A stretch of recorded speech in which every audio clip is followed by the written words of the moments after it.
If I followed you around for a week, not your goals, not your intentions, just your real days, I could tell exactly why your health looks the way it does. And I learned that the hard way.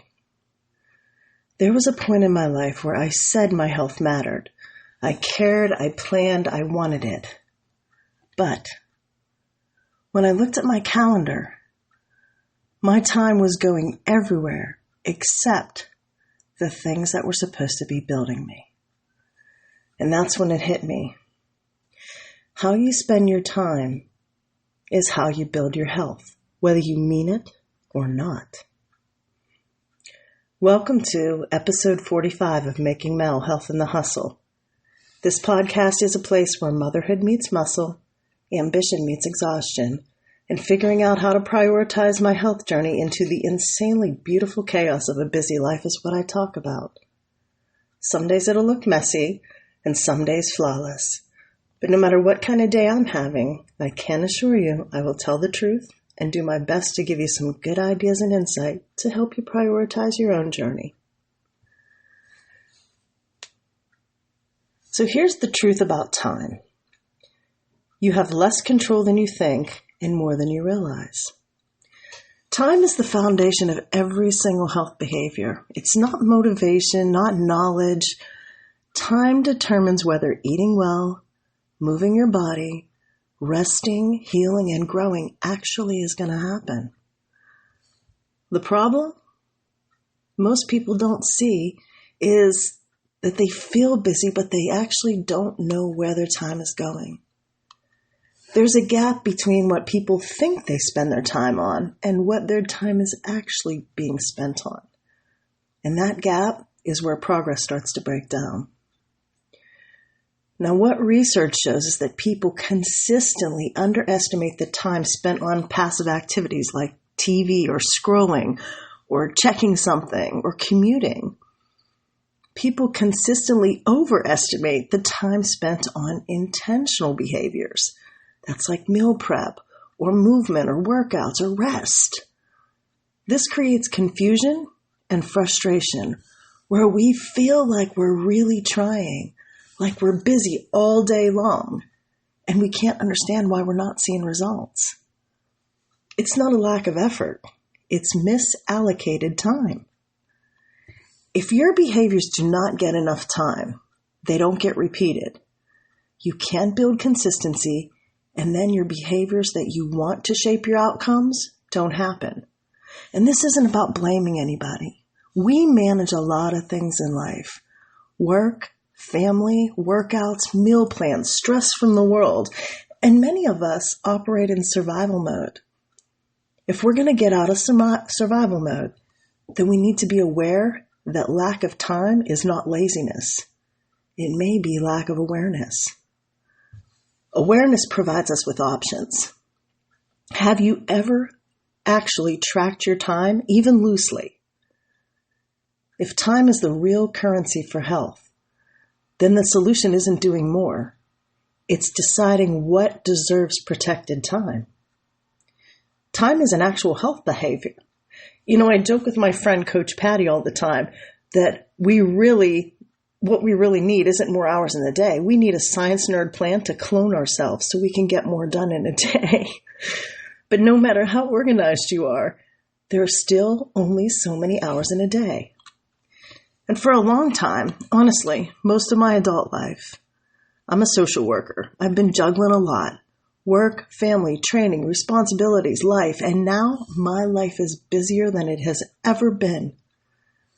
So the question I get asked more often than any other question is, how do you find the time to do everything? And my answer is always the same. On a good night, depending on how menopause chooses to treat me that night, I've got about 16 to 17 usable hours that I'm not sleeping or intentionally resting. That's it. There's no secret stash of extra time. There's no magical Melanie productive gene. It's just a finite number of hours that I can use to get things done during the day, 16 to 17 hours. But I am very intentional about the way I use my time. TV hit the cutting room floor a very long time ago. Sometimes I don't even know if my TV is going to turn on when I actually have time to watch it. I habit stack. I drink water before coffee every morning. When I cook, I get dancing in when I do that. I wall sit when I brush my teeth. I set an alarm every other hour of my workday, and I get up and do something intentionally for 5 minutes, even if it's a short walk or a 5-minute arm workout. I block my hours for school. I block lifting time. I wake up early and I go to bed early on most nights. 10 p.m. is my normal cutoff, and I'm trying to move my wake-up time to 5 a.m. I fall asleep within seconds of laying my head down at night, and I usually only wake up once to go to the bathroom at night. If I feel tired during the day, I take a 20-minute power nap. Once I accepted that my time is finite, something shifted in me. See, time isn't a neutral commodity. It's either supporting your health or quietly draining it. You get the choice. Most people say they don't have time, and I believe them. Lack of time is one of the biggest barriers to eating well and moving your body and actually recovering. But what I've learned, and what I see over and over, is that the issue isn't the total number of hours. It's how those hours are being used. Because small, consistent investments of time add up fast, and small leaks of time do too. 10 minutes of meal prep doesn't feel impressive, but it can be the difference between eating intentionally and grabbing whatever's easiest when you're starving. A 15-minute walk doesn't feel like a real workout, but it can completely change your mood, your energy, and how your body handles stress that day. Even 2 minutes spent resetting your kitchen can lower your decision fatigue later when you're tired and your willpower's gone. You know, Coach Val's been talking a lot about the 10-second pause, which is used to reflect and interrupt emotional eating patterns before they spiral. 10 seconds doesn't seem like a long time, but it can make all the difference. See, none of these things require more hours in the day. It requires an intentional use of your time. Because here's the truth that most of us don't want to look at. We don't stumble into health by accident. And we don't find time for what matters. We allocate it. And once you start seeing it that way, not as something you're missing, but as something you're directing, everything about the way you spend your time on your health journey changes. So in order to be intentional, we need to know what the time drains are in your life. What is actually stealing your time? Once you start paying attention to time, you realize something pretty quickly. It's not disappearing on its own. Something is always taking it. And most of the time, it's not the big obvious things. It's the quiet drains. The ones that don't look harmful in the moment, but they add up fast. For me, a big one over the years was overcommitting and saying yes because I could, not because I should. Saying yes out of guilt. Or saying yes because I didn't want to disappoint anyone. Even when saying yes meant disappointing myself. Now, if I say yes or I commit my time to something, it's with intentional. I don't say yes out of guilt. And if I can't deliver, I won't commit. Another drain? Scrolling. It's one of my pet peeves. Scrolling out of sheer exhaustion. It is an easy way to shut off your brain, to cope, to avoid making one more decision, to get lost for a minute. And suddenly, 1 minute has turned into 20 minutes, and you're still tired with just less time. Every time I decide I'm going to look at Facebook, every single time, I set a 5-minute alarm. When that alarm goes off, I quit scrolling. It takes up too much time otherwise. It's a drain. Decision fatigue is another huge drain. When your environment is chaotic, when nothing's prepared, you don't plan ahead, every meal, every workout, every choice takes so much effort. And when you're already stretched thin, emotionally or mentally, those choices feel heavier than they should. I used to meal plan every evening, but I found that I started to feel rushed and I was not really attending to the meal planning like I wanted to. So when I have a week break from school, I put together a meal plan for at least 8 weeks. This last time, I worked in a flexible 12-week plan, and I have it. Then, on Saturday morning, just prior to Coach Val's Saturday morning workshop at Lifting Your Life Coaching, I review the plan and decide which of those weekly plans I'm going to utilize for the week. I order my groceries, and that plan works much better for me. I don't feel like I'm rushed. I don't feel the pressure. That's part of knowing how to allocate your time. You have to allocate it in a way that works for you. Another time drain is emotional exhaustion. Carrying that mental load, being on all the time, or showing up for everyone else. That kind of tired steals time in a different way.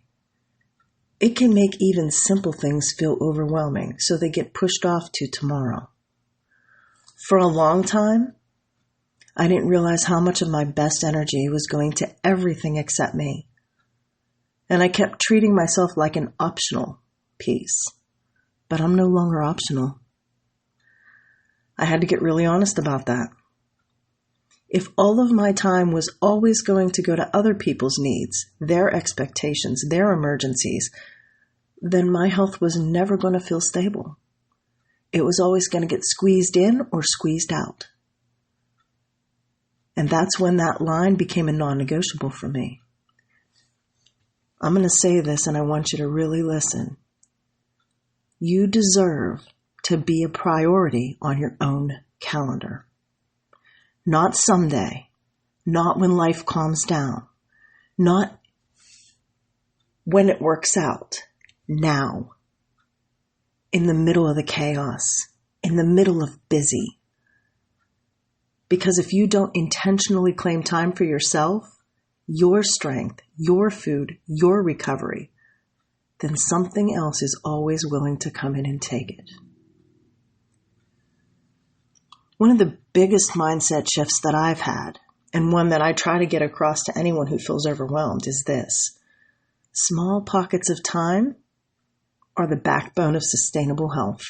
Not the big transformations, not the perfect routines, not hours that you don't have. It's the small moments that already live inside you. This is where something called habit stacking comes in, and it sounds fancy, but it's actually really simple. It's just attaching a small health behavior to something that you already do, using the time that you already have. So instead of thinking, when am I going to stretch? You stretch while your coffee's brewing. Instead of hoping that tomorrow's lunch magically comes together, you pre-cut veggies or for lunch or snacks when you're in the kitchen making dinner the night before. Or you pack your lunch the night before when the pressure's lower and your brain is not fried or rushing around trying to get out the door. A 5-minute walk after school drop-off doesn't feel like a workout, but it counts. A 3-minute breathing break before a meeting can reset your nervous system more than scrolling ever will. Laying out your gym clothes the night before and putting them on first thing in the morning removes one decision. Logging your food while you're sitting in the car line, that wasted time turns into intentional time. See, none of these things are impressive on their own, and that is exactly why they work. Micro actions reduce friction. They make your next choice easier. They help you build habits, and habits are what shape your identity. You don't become someone who takes care of themselves by doing everything perfectly. You become that person by repeating and showing up in small ways. Small actions create momentum. And once you start moving, it's easier to keep moving. Once you've made one intentional choice, the next one doesn't feel as hard. This is why habit stacking works so well for chaotic lives, because it doesn't require everything to be calm and organized first. It works inside the chaos. You don't need more discipline or more hours in the day. And you definitely don't need a how to clone it yourself kit. What you need is strategy. Strategy that respects your real life and not the ideal version of it. Here's something that I've learned the hard way. Your time will always reflect something. The question is whether it's reflecting your values or your pressures. And most people don't feel frustrated because they don't care about their health. They feel frustrated because there's a gap between what they say matters and what actually gets done. That gap is where guilt lives. And that's where the why can't I get this together thought starts. That's where people start to feel like they're constantly behind. When your time matches your identity, when it lines up with what you believe and who you believe yourself to be, people feel more fulfilled, more grounded, less scattered. Not because life is easy, but because their energy is going to things that actually matter. So instead of asking, how do I do more? Maybe the better question is, what is one small shift that I can make this week to align my time with my health? And this is where I really want to be clear about something. Time management is not a personality trait. Some people aren't just naturally good at this. They've learned skills. They've built systems. They've practiced protecting their time. And those skills are available to anyone. One of the simplest skills is time blocking. Not rigid, not color-coded, but intentionally deciding where meals, movement, schoolwork, where they live in your week. Giving them a place so that they don't have to fight for the scraps of whatever you may have left. Habit stacking helps here too. Attaching those small health actions to the things you already do because it doesn't require extra mental energy. Boundaries, they matter more than most people want to admit. Sometimes protecting your time sounds like, I'm really sorry, I can't do that this week, but thanks for thinking of me. Not because you don't care, but because you care more about protecting yourself, and boundaries do that. A weekly reset can be a game changer. Just a short check-in where you look at your week and you ask yourself, where does my health need to feel supported here? Not perfect. Supported. And then there are the small rules that quietly make life easier, like the 10-minute rule. If something takes less than 10 minutes and it supports your future self, do it now. Pack the lunch. Lay out the clothes. Chop up the veggies. I also love the future me question that Coach Val's been talking about. When you're deciding whether to scroll or prep, whether to put something off or handle it, ask yourself, what would my future self do in this situation? Not the perfect version of yourself, but the tired, busy, real version who's going to wake up tomorrow morning. Because using your time smarter isn't about control. It's about alignment. When your time starts matching your values, even in the smallest ways, your health stops feeling like another pressure and just starts feeling like part of who you are. If you don't believe me, pick one 10-minute block this week and dedicate it to a health behavior that supports your goals and just see how it feels. Small time investments compound into big identity shifts. Your time is your life, not your intentions, not your plans, not for what you hope will matter someday.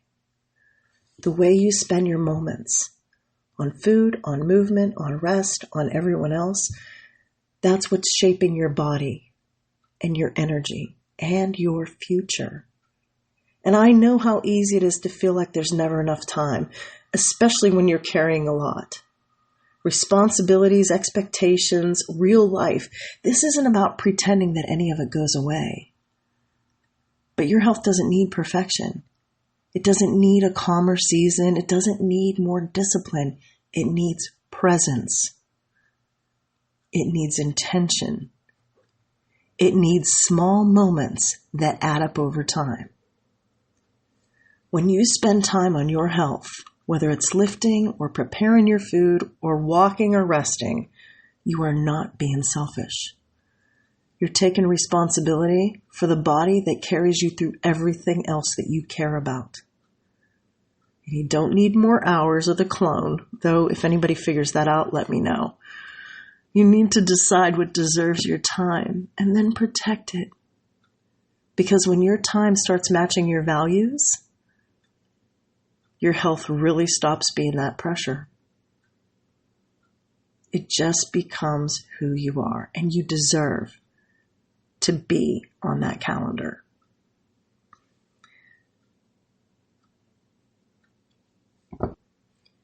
When you spend your time wisely on your health, you're not losing it. You're gaining a future that you can actually live in. Until next time, onward and upward, my friends.